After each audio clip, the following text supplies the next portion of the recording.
It started as the most ordinary day. I kissed my wife, Emily, before heading to work. She smiled, whispered, "I'll make your favorite dinner tonight," and closed the door behind me. I didn't know that was the last normal moment of my life. Hours passed, work ended, and I drove home, humming to the radio. But when I opened the door, the house was silent. No smell of food, no sound of her footsteps, just silence. At first, I thought she went shopping, but then I saw her phone on the kitchen counter, and her wedding ring. My stomach tightened. Emily never left without her phone. Never. Minutes turned into hours. I called her friends. No one knew where she was. Midnight came, and panic set in. I barely slept, checking the door every few minutes, waiting for her to walk in. She never did. The next morning, I went to the police. They asked the usual questions. Did you fight? Does she have somewhere to go? Are you sure she's missing? I swore we were fine, that Emily wasn't the type to just disappear. Still, they told me to wait. But I couldn't wait. Something was wrong. I started digging myself. And that's when I found the first clue.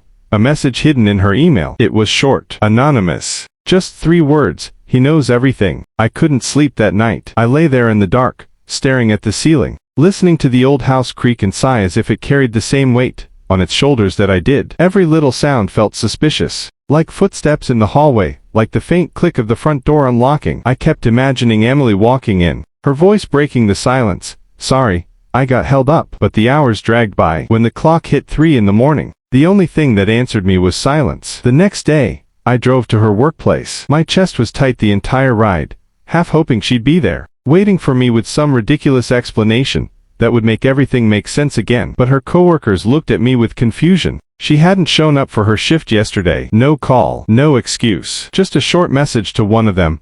"I need some time." That was it. Something inside me cracked. Emily wasn't the type to vanish without a word. She wasn't the type to leave me in the dark. I started calling her friends, desperate for answers. Most of them didn't know anything, or at least, that's what they claimed. But one of them, after a long pause, admitted she had seen Emily just a few days ago. Not alone. She was sitting in a cafe with another man. Those words hit me harder than any punch I'd ever taken. My mind replayed it over and over. Emily smiling, leaning in close, laughing the way she used to laugh with me. Who was he? What did he have that I didn't? That night, back at the house, I searched for any trace of her.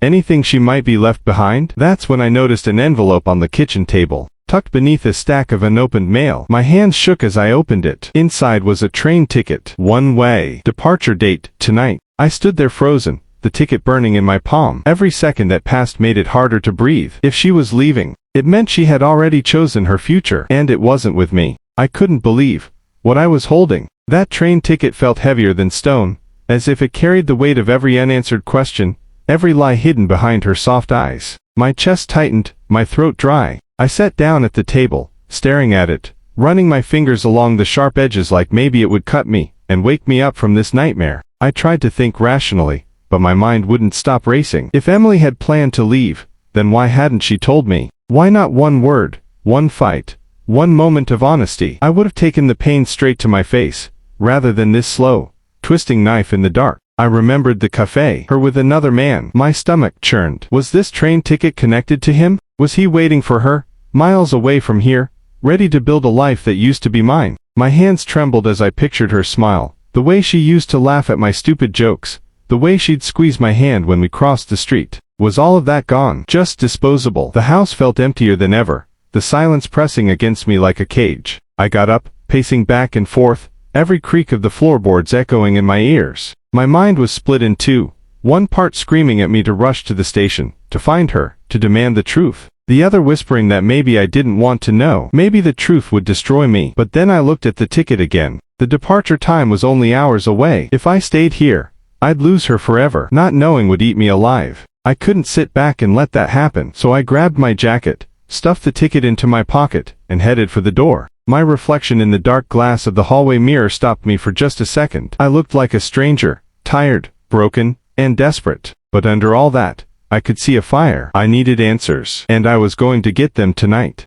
The night air hit me like a slap, cold and sharp, snapping me out of the fog in my head. The streets were quiet, the kind of quiet that makes every sound feel louder, the echo of my footsteps, the hum of a streetlight, the distant bark of a dog. I walked fast, almost running, my heart pounding harder with every step toward the station. When I finally reached it, the place looked nothing like I remembered. The fluorescent lights flickered above the worn benches, the smell of coffee and metal mixing in the air. My eyes darted across the waiting crowd, desperate to find her face. Every woman with dark hair made me stop and stare, my pulse racing, until I realized it wasn't her. Then I saw her. Emily. She was sitting alone on one of the benches, clutching a small suitcase in her lap. She looked lost. Not the confident, bright woman I fell in love with, but someone fragile, weighed down by something she couldn't carry anymore. For a moment, all I wanted to do was run to her, hold her, and tell her we'd fix it. But then I remembered the cafe, the man, the lies. I stayed hidden behind a pillar, just watching, my hands clenched into fists, not from anger, but from fear. Fear of what she might say if I confronted her. Fear of the answer I'd been chasing all night. Then my stomach dropped. A man walked into the station, scanning the crowd, and his eyes landed on her. He smiled, and she stood up. My chest burned like fire. Was this it? Was she really leaving me for him? I froze, my breath caught in my throat as he walked closer to her. Emily didn't smile back the way she used to smile at me. Instead, she looked tense, her grip on the suitcase tightening. When he reached her, he said something I couldn't hear, and she shook her head. For a split second, I felt relief.